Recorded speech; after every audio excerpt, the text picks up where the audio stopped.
बयान 5। चंद्रकांता को ले जाकर कहां रखा होगा?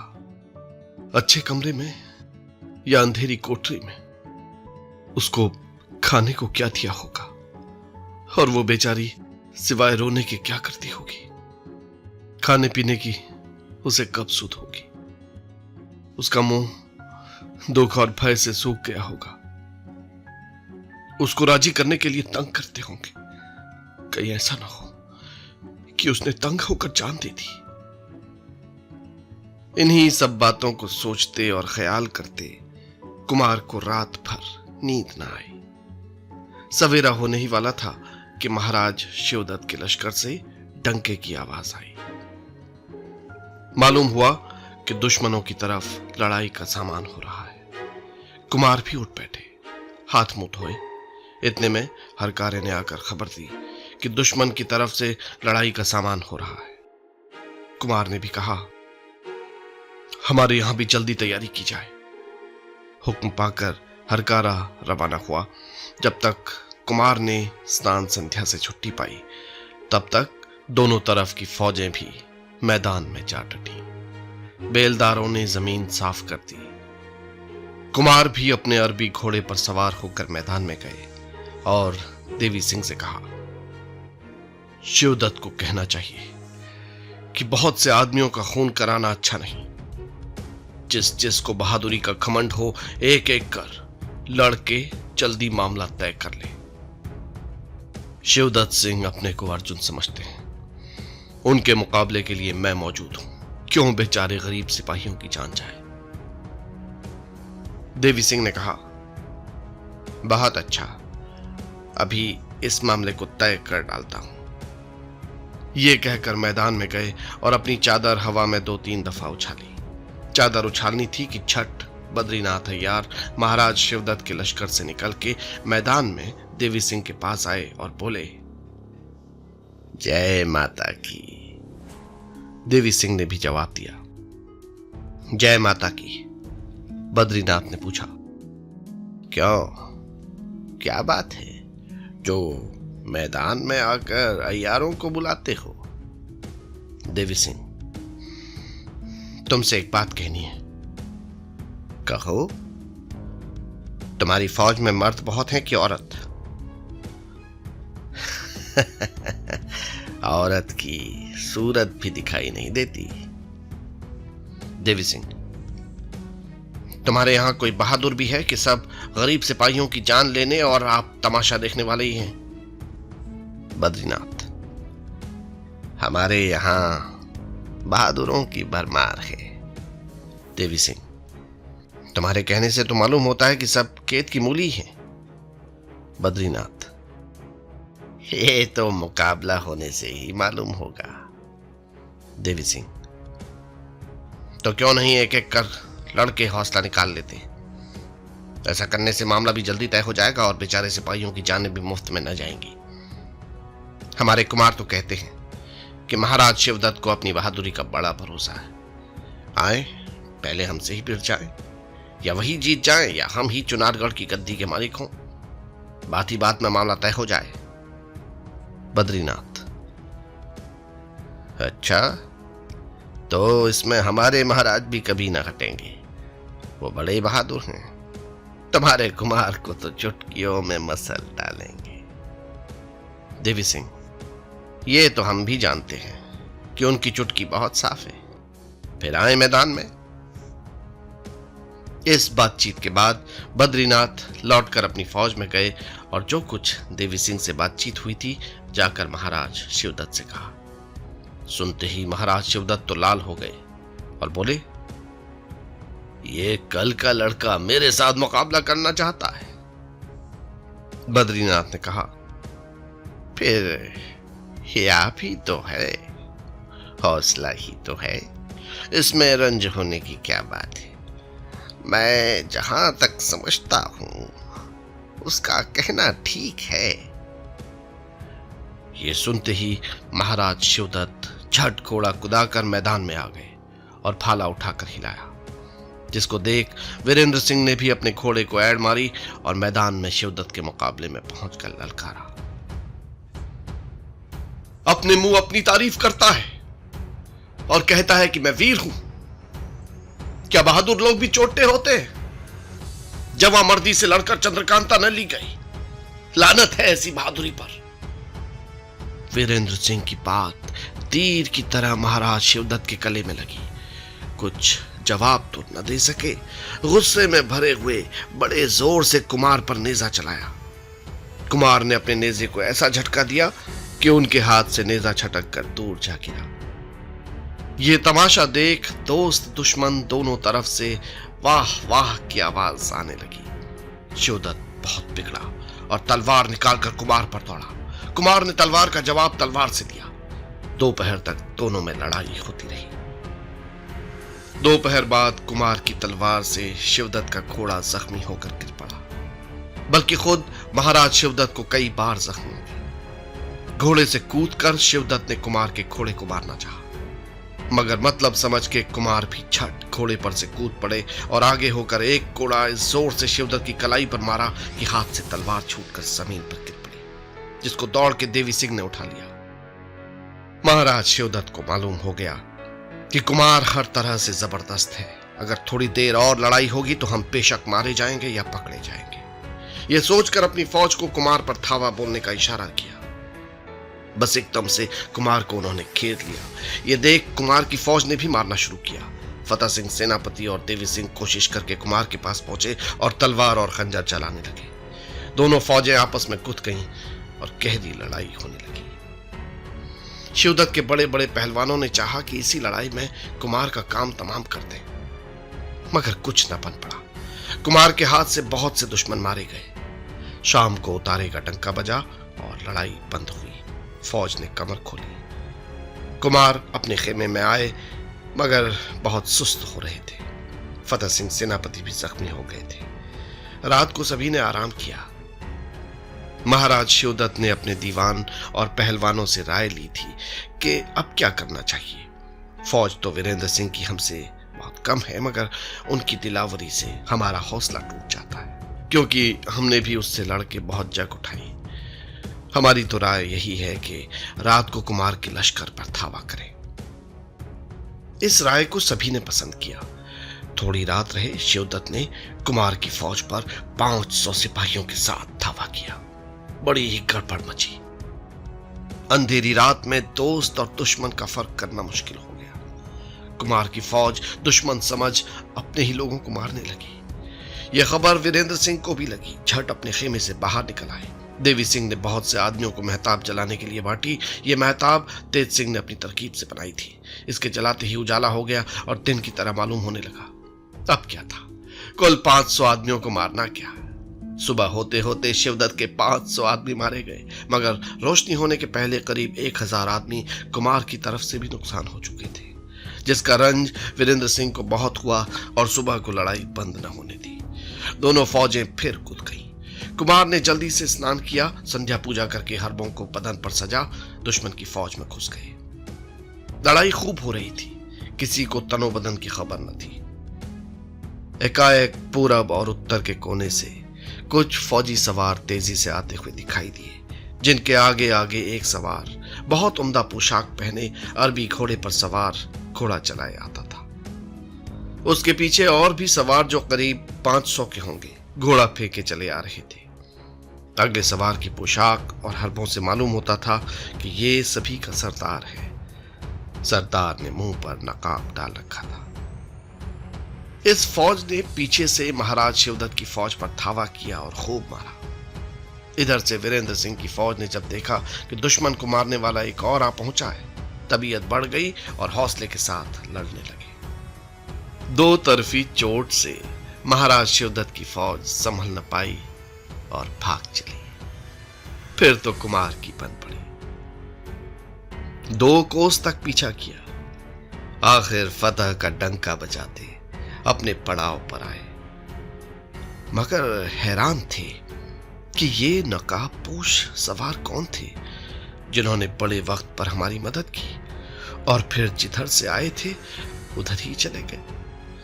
कोई किसी की जरा मदद करता है तो एहसान जताने लगता है, मगर इन्होंने हमारा सामना भी नहीं किया।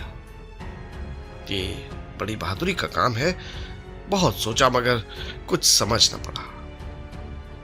महाराज शिवदत्त का बिल्कुल माल खजाना और खेमा वगैरह कुमार के हाथ लगा। जब कुमार निश्चित हुए, उन्होंने देवी सिंह से पूछा, क्या तुम बता सकते हो कि वे नकाबपोश कौन थे जिन्होंने हमारी मदद की? देवी सिंह ने कहा, मेरे ख्याल में कुछ भी नहीं आता, मगर वाह, बहादुर इसी को कहते।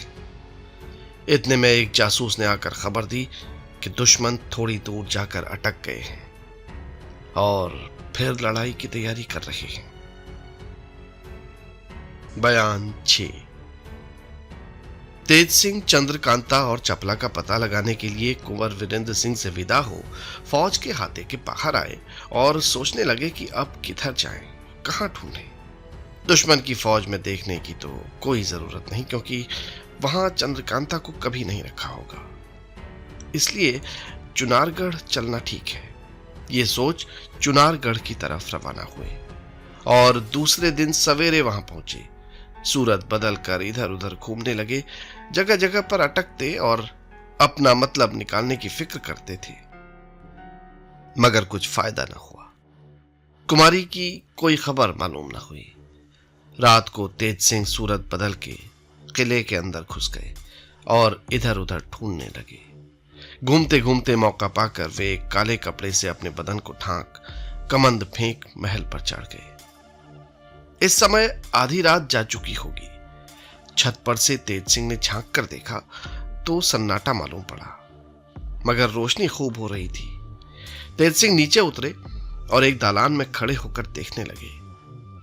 सामने एक बड़ा कमरा था जो कि बहुत खूबसूरती के साथ बेशकीमती असबाबों और तस्वीरों से सजा हुआ था। रोशनी ज्यादा न थी, सिर्फ शमादान जल रही थी। बीच में ऊंची मसनद पर एक औरत सो रही थी। चारों तरफ उसके कई औरतें भी फर्श पर पड़ी हुई थी।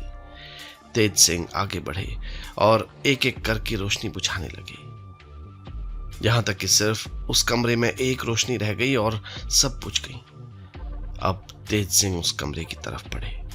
दरवाजे पर खड़े होकर देखा तो पास से वो सूरत बखूबी दिखाई देने लगी जिसको दूर से देखा था। तमाम बदन शबनमी से ढका हुआ, मगर खूबसूरत चेहरा खुला हुआ था। करवट के सबब कुछ हिस्सा मुंह का नीचे के मखमली तकिए पर होने से छिपा हुआ था। कोरा रंग, गालों पर सुर्खी, जिस पर एक लट खुलकर आ पड़ी थी जो बहुत भली सी मालूम होती थी। आंख के पास शायद किसी जख्म का घाव था, मगर यह भी भला मालूम होता था। तेज सिंह को यकीन हो गया कि बेशक महाराज शिवदत्त की रानी यही है। कुछ देर सोचने के बाद उन्होंने अपने बटुए से कलम दबात और एक टुकड़ा कागज का निकाला और जल्दी से उस पर यह लिखा, न मालूम क्यों इस वक्त मेरा जी चंद्रकांता से मिलने को चाहता है। जो हो, मैं तो उससे मिलने चाहती हूँ। रास्ते और ठिकाने का पता मुझे लग चुका है। इसके बाद पलंग के पास जा बेहोशी का धतूरा रानी की नाक के पास ले गए, जो सांस लेती दफा उसके दिमाग पर चढ़ गया और वो एकदम से बेहोश हो गई। तेज सिंह ने नाक पर हाथ रखकर देखा, बेहोशी की सांस चल रही थी। झट रानी को तो कपड़े में बांधा और पुर्जा जो लिखा था वो तकिए के नीचे रखा और वहां से उसी कमंद के जरिए से बाहर हुए और गंगा किनारे वाली खिड़की जो भीतर से बंद थी खोलकर तेजी के साथ पहाड़ी की तरफ निकल गए। बहुत दूर जाकर एक तर्रे में रानी को और ज्यादा बेहोश करके रख दिया और फिर लौटकर किले के दरवाजे पर आकर एक तरफ किनारे छिपकर बैठ गए। बयान 7। अब सवेरा होने ही वाला था। महल में लौंडियों की आंखें खुली तो महारानी को न देखकर घबरा गई। इधर उधर देखा, कहीं नहीं।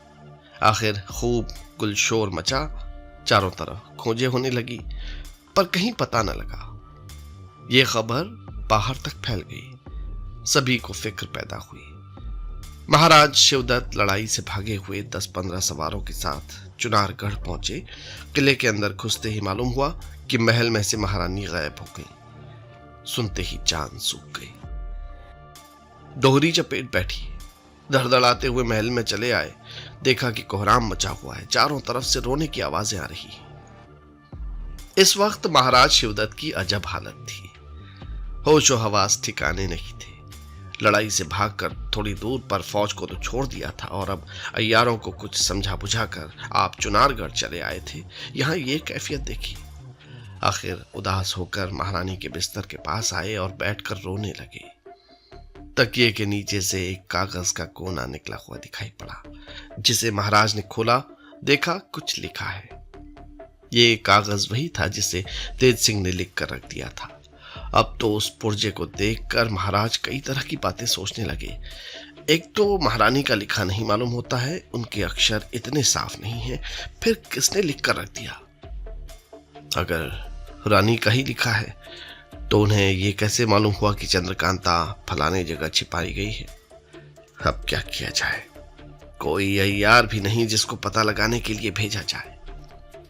अगर किसी दूसरे को वहां भेजूं जहां चंद्रकांता कैद है तो बिल्कुल भंडा फूट जाए। ऐसी ऐसी बहुत सी बातें देर तक महाराज सोचते रहे।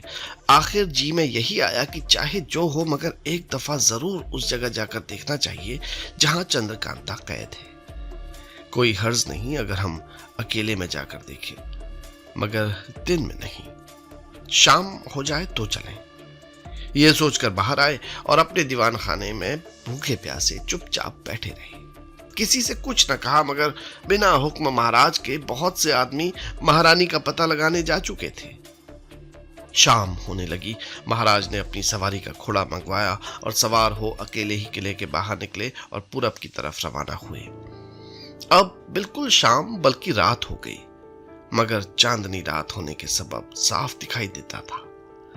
तेज सिंह जो किले के दरवाजे के पास ही छिपे हुए थे, महाराज शिवदत्त को अकेले घोड़े पर जाते देखकर साथ हो लिए। 3 कोस तक पीछे पीछे तेजी के साथ चले गए, मगर महाराज को यह न मालूम हुआ कि साथ साथ कोई छिपा हुआ आ रहा है। अब महाराज ने अपने घोड़े को एक नाले में चलाया जो बिल्कुल सूखा पड़ा था। जैसे जैसे आगे जाते थे नाला गहरा मिलता जाता था। दोनों तरफ के पत्थर के करारे ऊंचे होते जाते थे। दोनों तरफ बड़ा भारी डरावना जंगल और बड़े बड़े साखू और आसन के पेड़ थे। खूनी जानवरों की आवाजें कानों में पड़ रही थी। जैसे जैसे आगे बढ़ते जाते थे करारे ऊंचे और नाले के किनारे वाले पेड़ आपस में ऊपर से मिलते जाते थे। इसी तरह से लगभग 1 कोस चले गए। अब नाले में चंद्रमा की चांदनी बिल्कुल नहीं मालूम होती थी, क्योंकि दोनों तरफ के दरख्त बिल्कुल आपस में मिल गए थे। अब वो नाला नहीं मालूम होता था बल्कि कोई सुरंग मालूम होती थी। महाराज का घोड़ा पथरीली जमीन और अंधेरा होने के सबब धीरे धीरे जाने लगा। तेज सिंह बढ़कर महाराज के और पास हो गए। एकाएक कुछ दूर पर एक छोटी सी रोशनी नजर पड़ी, जिससे तेज सिंह ने समझा कि शायद ये रास्ता यहीं तक आने का है, और यही ठीक भी निकला। जब रोशनी के पास पहुंचे देखा कि एक छोटी सी गुफा है, जिसके बाहर दोनों तरफ लंबे लंबे ताकतवर सिपाही नंगी तलवार हाथ में लिए पहरा दे रहे हैं, जो 20 के लगभग होंगे। भीतर ही साफ दिखाई देता था कि 2 औरतें पत्थरों पर ठासना लगाए बैठी हैं। तेज सिंह ने पहचान तो लिया कि दोनों चंद्रकांता और चपला हैं, मगर सूरत साफ साफ नहीं नजर पड़ी। महाराज को देखकर सिपाहियों ने पहचाना और एक ने बढ़कर घोड़ा थाम लिया। महाराज घोड़े पर से उतर पड़े। सिपाहियों ने 2 मशालें जलाई, जिनकी रोशनी में तेज सिंह को अब साफ चंद्रकांता और चपला की सूरतें दिखाई देने लगी। चंद्रकांता का मुंह पीला हो रहा था, सिर के बाल खुले हुए थे और सिर फटा हुआ था। मिट्टी में सनी हुई बदहोशो हवास एक पत्थर से लगी पड़ी थी, और चपला बगल में एक पत्थर के सहारे उठती हुई चंद्रकांता के सिर पर हाथ रखे बैठी थी।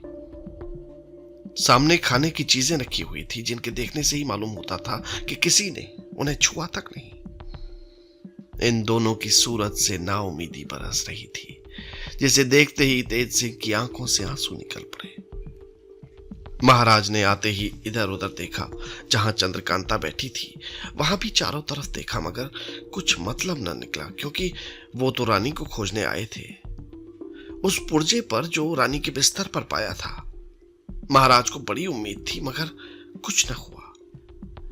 किसी से कुछ पूछा भी नहीं, चंद्रकांता की तरफ अच्छी तरह से देखा भी नहीं, और लौटकर घोड़े पर सवार होकर पीछे फिरे।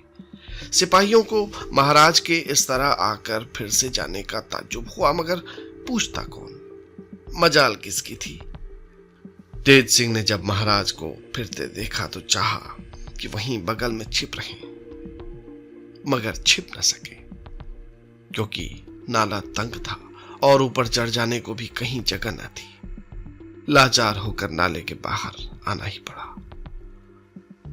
तेजी के साथ महाराज के पहले नाले के बाहर हो गए और एक किनारे पर छिप रहे। महाराज वहां से निकलकर शहर की तरफ रवाना हुए। अब तेज सिंह सोचने लगे कि यहां से मैं अकेले चंद्रकांता को कैसे छुड़ा सकूंगा। लड़ने का मौका नहीं, करूं तो क्या करूं। अगर महाराज की सूरत बन जाऊं और कोई तरकीब करूं तो भी ठीक नहीं होता, क्योंकि महाराज अभी यहां से लौटे हैं। दूसरी कोई तरकीब करूं और काम न चले, दुश्मन को मालूम हो जाए तो फिर यहां से चंद्रकांता किसी दूसरी जगह छिपा दी जाएगी, तब और भी मुश्किल होगी। इससे यही ठीक है कि कुमार के पास लौट चलूं और वहां से कुछ आदमियों को लाऊं, क्योंकि इस नाले में अकेले जाकर इन लोगों का मुकाबला करना ठीक नहीं है। यही सब कुछ सोच तेज सिंह विजयगढ़ की तरफ चले। रात भर चले। दूसरे दिन दोपहर को वीरेंद्र सिंह के पास पहुंचे। कुमार ने तेज सिंह को गले लगाया और बेताबी के साथ पूछा, क्यों तेज सिंह, कुछ पता लगा? जवाब में हां सुनकर कुमार बहुत खुश हुए और सभी को विदा किया। लेकिन कुमार, देवी सिंह, फतेह सिंह सेनापति और तेज सिंह रह गए। कुमार ने खुलासा हाल पूछा। तेज सिंह ने सब हाल कह सुनाया और बोले, अगर किसी दूसरे को छुड़ाना होता या किसी गैर को पकड़ना होता तो मैं अपनी चालाकी कर गुजरता। अगर काम बिगड़ जाता तो भाग निकलता, मगर मामला चंद्रकांता का है जो बहुत सुकुमार है। न तो मैं अपने हाथ से उसकी गठरी बांध सकता हूं, न किसी तरह से तकलीफ देना चाहता हूं। होना ऐसा चाहिए कि वार खाली न जाए। मैं सिर्फ देवी सिंह को लेने आया हूं और अभी लौट जाऊंगा। मुझे मालूम हो गया है कि आपने महाराज शिवदत्त पर फतेह पाई है। अब कोई हर्ज भी देवी सिंह के बिना आपका ना होगा। कुमार ने कहा, देवी सिंह भी चले और मैं भी तुम्हारे साथ चलता हूं, क्योंकि यहां तो अभी लड़ाई की कोई उम्मीद नहीं और फिर फतेह सिंह है ही और कोई हर्ज भी नहीं। तेज सिंह ने कहा, अच्छी बात है, आप भी चलिए।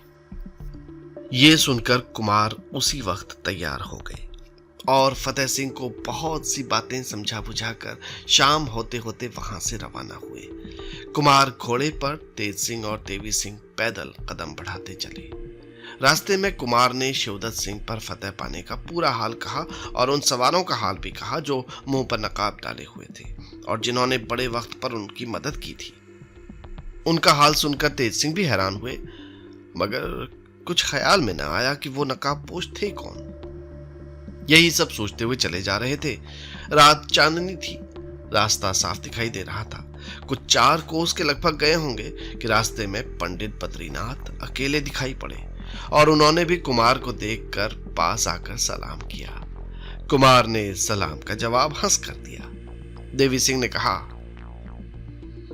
अजी बद्रीनाथ जी, आप क्या उस डरपोक की दगाबाज और चोर का संग किए हैं?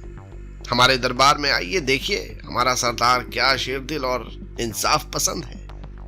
बद्रीनाथ ने कहा, हाँ, तुम्हारा कहना ठीक है और एक दिन ऐसा ही होगा, मगर जब तक महाराज शिवदत्त से मामला तय नहीं होता मैं कब आपके साथ हो सकता हूं, और अगर हो भी जाऊं तो आप लोग कब मुझ पर विश्वास करेंगे। आखिर मैं भी तो तैयार हूं।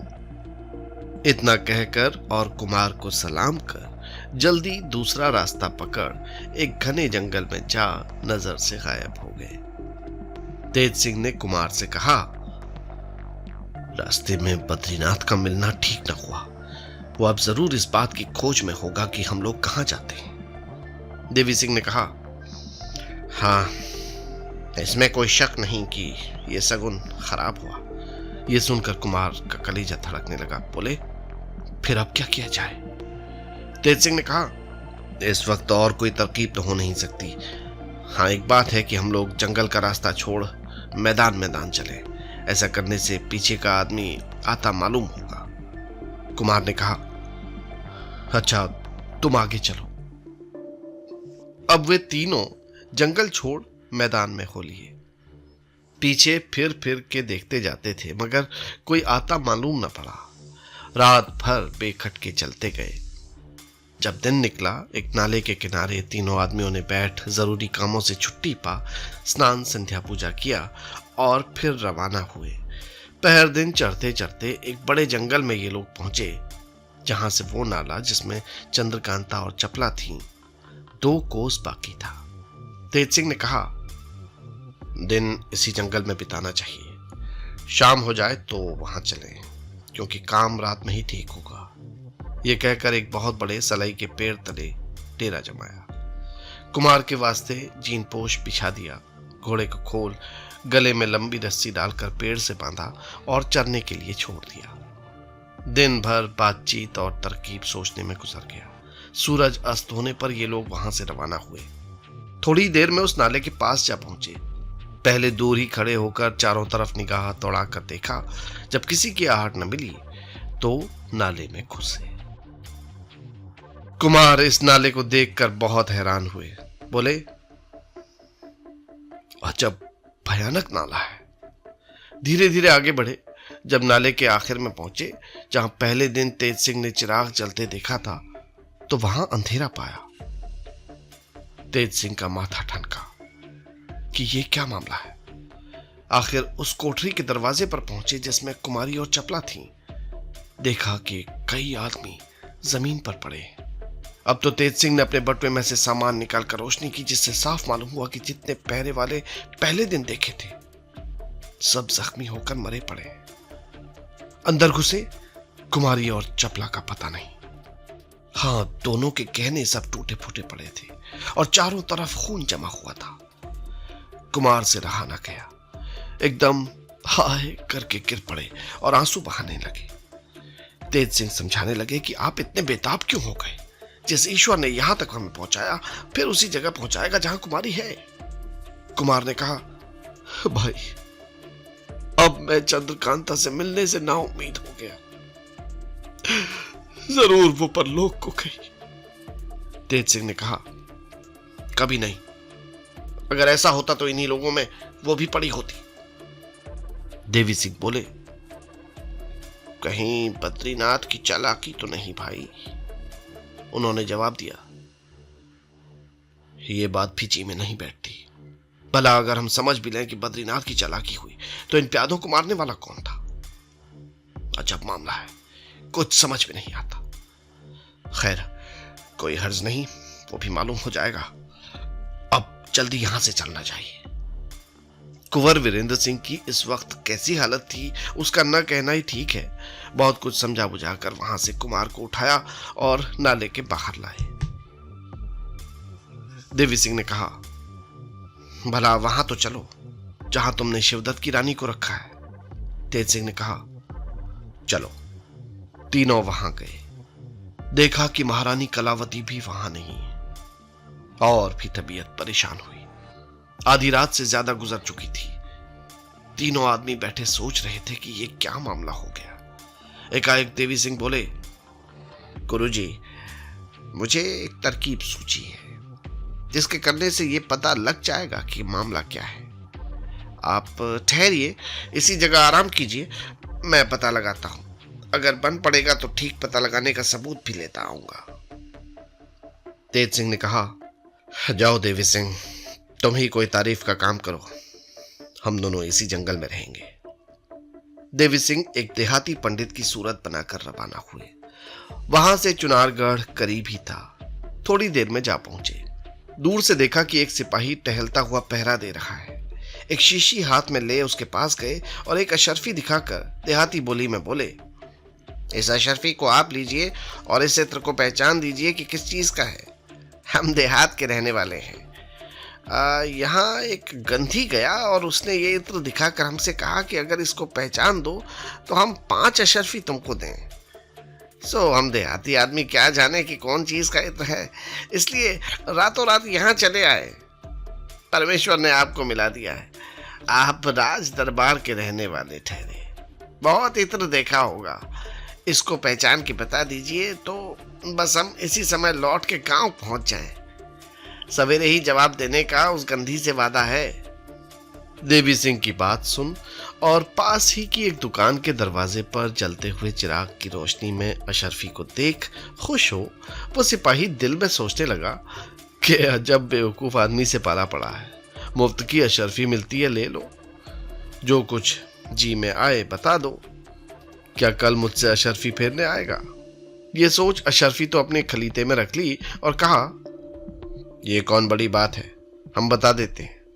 उस शीशी का मुंह खोलकर सूंघा, बस फिर क्या था, सूंघते ही जमीन पर लेट गया। दीन दुनिया की खबर न रही।